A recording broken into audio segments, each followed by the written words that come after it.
I was enamored from the first couple of pages. I was already hooked. I was already in. And it was a page-turner script. Yeah. It was so beautifully written that it felt like reading a book versus reading a script. And each of the characters felt so full. I also had never read a story like this. I was grateful that I hadn't read the book because it gave me fresh eyes to read the script and sort of respond to it like that. What I was excited about in terms of Lisa is that first and foremost, she was a Planned Parenthood doctor, and that in and of itself, and to bring her to screen, felt important to me, especially in the dynamics of this family and as a Black woman in this day and age. Also, her role in the family and the fact that she was doing all things for all people selflessly and filling in all the gaps and all the spaces that no one else was holding reminded me of so many Black women in the world. And I felt like it was an important space to share. Yeah. Nice. Let's see. I think the first thing that sort of got me is like, so we want to, they're offering you this movie, it's called Fuck. Yeah, I think that also got And all I was of us. like, what's it called? I'm sorry, what now? And I was like, well, let me see what this is all about, right? So I was reading it, I was like, fuck. Fuck! You know what I'm saying? Like each page. I was like, and it was us, it was Black folks being seen in a way that we don't tend to get seen on the big screen. It made me laugh from beginning to end. Yeah. It felt like an opportunity. Similar to how I felt when I first read Black Panther. It was like, I feel like this is something, a moment in the culture that things could shift, right? And I was like, how can I be a part of that? Because Cliff was a great part. And people were trying to tell me, they're like, well, maybe you want something bigger or whatnot. And I was like, no, there's nothing small about him. The screen time may be whatever it is, but he's important, and he is so different than what people are accustomed to seeing me do. And someone is offering to see me, right, in another way, that I felt honored to have been asked. There's also knowing that Jeffrey Wright was attached to it. That definitely was a big draw. You know, we had Issa and Tracee and Erika and just like a marvelous cast of human beings whose work I have appreciated for a long time. Not enough times, I feel, do you get a chance to see an ensemble pop, because ego tends to get in the way of like, what's the billing or what's this? I was like, I just want all the dope people to come together and make something that's beautiful, because it used to be like that more when we were younger. There would be these wonderful like ensembles.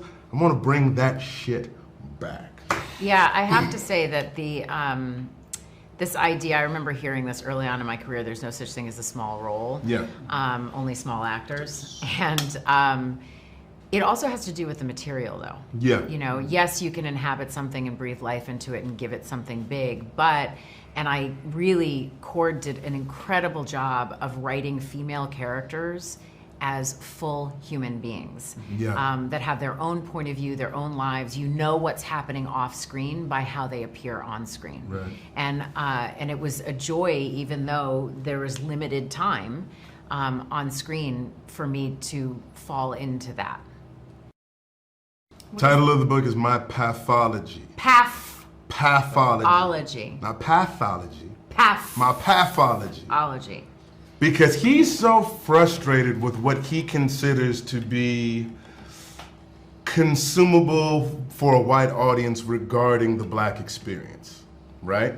And it oftentimes tends to be things that suffer, or that focus on our suffering, right? And he's saying that it sort of diminishes the birth of our experience, and that when white folks tell stories about suffering, nobody equates that story with the totality of their existence.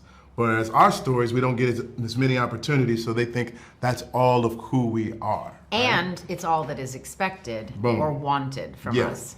So in a fit of like anger, he's like, all right, I'm gonna show you, if you want suffering, I'm gonna show you suffering. And by the way, it's a great scene. Keith David and Oak. First of all, also that yes on the page, but the way that was done elevated that to an Oh, entirely other level. I was like, I did not know this was going to be done I'm like gonna this. give you another one. Get this. I heard he had like some sort of eye infection, and that's why there's an eye patch. Oh, that's brilliant. You know what I'm saying? I was like, I could not have seen it any other way. Oh, no, it was so brilliant. Perfect. Yeah, Perfect. First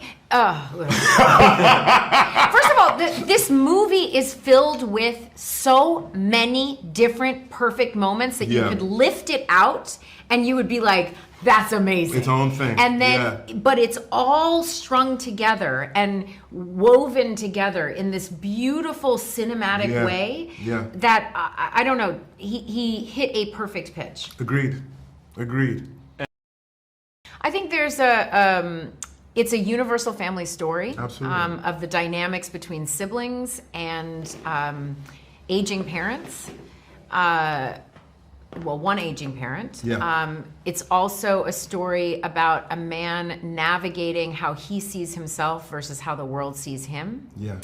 And I think those are really universal topics that all of us are trying to make sense of.